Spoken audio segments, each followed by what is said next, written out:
Кристина Свенсон. Уважаемый учитель, я смотрю с удовольствием ваши видео, иногда пишу через переводчика. Один раз, если я правильно поняла, вы сказали, что Фешин писал на бумаге. Я тоже пишу. Ну, на картоне есть такие его масляные работы на картоне, темперы тоже на картоне. Я тоже пишу часто на бумаге акварелью или гуашью. Очень хорошо. У меня есть вопрос. Так как вы разрешили спрашивать у вас, как Фешин оформлял свои работы на бумаге? Да, как обычно, паспорту и рамочка тонкая, под стеклом. Они натянуты на рамы и оформлены художественные рамы, как холсты, или они в рамках под стеклом с паспорту. И еще, если они не под стеклом, то покрыты ли работой лаком и другим защитным слоем? На бумаге нет, уже не надо покрывать. На бумаге написал все. Мне кажется, так, друзья. Подскажите, реставраторы. Это такой вопрос тонкий, может быть, реставраторы лучше знают. Те же вопросы касаются Шагала. По Шагалу я не специалист, совсем не знаю. С уважением, Кристина, Швеция. Ну, живопись на бумаге маслом – это от того, что, наверное, хотелось написать, и не было холста под рукой. Мне так представляется. Поэтому я очень не советую писать это как вот такую программу. Сегодня буду писать на бумаге маслом. Не. Ну, темперы и гуашью хорошо, но маслом это какой-то исключительный случай. Лучше картон, ну, по крайней мере, 2-2,5 миллиметра, прогрунтованный, проклеенный, ну, водоэмульсионкой, в конце концов, ну, акриловая краска. Картон хорошо тянет, так что можно добиться хороших эффектов. Все-таки картон. Спасибо, друзья, за то, что смотрите мой канал, участвуете в его продвижении. Это для меня очень важно. Спасибо за поддержку. В онлайн-школе накопилось много уроков, 50. Заходите, подбирайте себе для мощного развития. Я счастлив участвовать в вашем росте. Для меня это очень важно. И самый большой подарок, когда у вас получается. Вы присылаете мне на разбор работы, я вижу, как идет процесс, это большое счастье. Валентина Зинченко. Вы говорите, надо доверять глазам. У нас вчера на море такой закат был. Все краски радуги в чистом виде. Я попыталась нарисовать. Как всегда, как все это видела. Акварель выдала мне такую атомную картинку. Обморок. Надо было приглушать, усмирять это буйство. Это вопрос. А как же продоверять глазам? И да, серого моря и серого неба можно насмотреться сколько угодно, а такой взрыв красок бывает редко. Очень хорошие вопросы. Доверять глазам нужно. Всегда. Не сойти с этого места. Крымов изобрел, ну это живописец, который жил еще в репинское время, он читал лекцию студентов Академии Петербургской о тоне. Она есть. У меня есть текст этой лекции, я могу вам его еще раз запостить в Телеграме, я как-то это уже делал. Крымов все время думал о том, как найти камертон. Что-то такое постоянное, константа, которая не меняется в разные состояния вечера, дня. И он нашел пламя свечи. Прикуривал что-то там или зажигалку зажег, спичку. Так вот, пламя спички всегда одинаково, константа. Сейчас это может быть, например, экран гаджета, телефона. Белый сфотографируете, и это всегда будет константа, ну, там при какой-то яркости.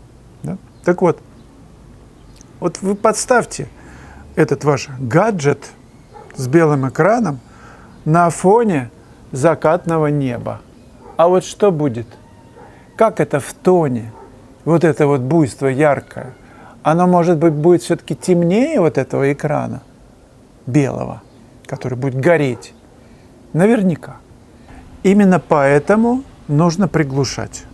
Не потому что хочется, а потому что по сравнению с этой константой глаз все равно должен сравнивать вот с чем-то постоянным, а не с тем, просто который горит. Это одна история. Предлагаю завести этот гаджет как камертон, как прием использовать. Вторая история. Есть художники, которые вечернее состояние пишут в легкой палитре, в облегченной. Не в той, о которой говорил Крымов, что все было такое приглушенное, а в облегченной. Даже ночные пейзажи в облегченной. С ума сойти, как интересно. Это уже из области творчества, из области находок мастера, который позволяет себе, который так умеет, и у которого получается. И главное, что мы верим этому. Плюс это сумасшедшая новизна, сумасшедшее настроение передается. Это очень сложно. Вечер в облегченной палитре. Попробуй, почти светлое. Предлагаю попробовать, сохраняя тональные отношения, то есть развернутые не на 180 градусов, черное и белое, а все-таки серое, не черное. И вот это серое, и прям по секторам до самого светлого. И вот в этом удержаться, когда мы пишем вечерний пейзаж. Это очень сложно, очень интересно. Предлагаю сделать такое упражнение, домашнее задание. Так, надеюсь, с этим разобрались. Поедем дальше. Татьяна Николаева. Недосказанность – это хорошо. Вот интересная задачка, где прорабатывать детали, а где оставлять общий план. Татьяна, замечательно. Давайте пробовать, друзья. Давайте с чего-то начнем. Пусть, по крайней мере, что-то в картине будет проработано, а что-то нет. Просто для начала. Возьмите любой центр композиции. Например, вот это то, что вы видите. А остальное не проработано. Это один вариант. Следующий вариант – то проработать, а это условно. Чем не задача? Вместо жильца может быть что угодно. Я не знаю, на переднем плане дерево, цветы. Не проработать, а то проработать. Это фантастически интересно. Главное, чтобы разделить, чтобы был поделен холст на энергию, на вот это все финтифлюшки, на много деталей и на отсутствие. И менять местами. В принципе, считается, что передний план не очень много информации, это вход в картину. Задний план тоже немного информации, это задний бэкграунд. А середина – насыщенность. Тоже вариант. Делать что угодно. Главное, что пусть это закрепится, пропитаться этим надо, закрепиться в мозгах, что поделить это на 3 части, на 2 части, на 4 части. Но поделить. А живопись, сюжет сам подскажет, где будет акцент.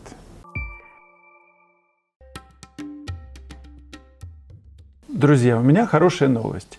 Мы будем рисовать. Я подготовил урок по наброскам карандашом. Мы будем рисовать обнаженную женскую модель. Она будет на экране, вы будете ее видеть. Вы будете видеть бумажный лист, на котором я рисую карандашом. И вы будете видеть конструктивную часть рисунка.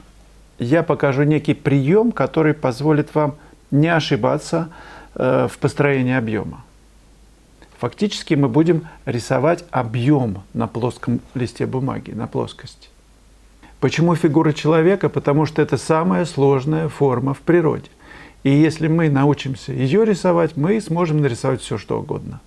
Мы будем потихонечку изучать человека. Этот урок не для новичков. Фигура человека сложное дело, тем более наброски. Но даже если вы никогда не рисовали фигуру, я предлагаю с ним познакомиться, чтобы почувствовать красоту рисунка и силу ваших возможностей. Я хочу заразить вас рисунком.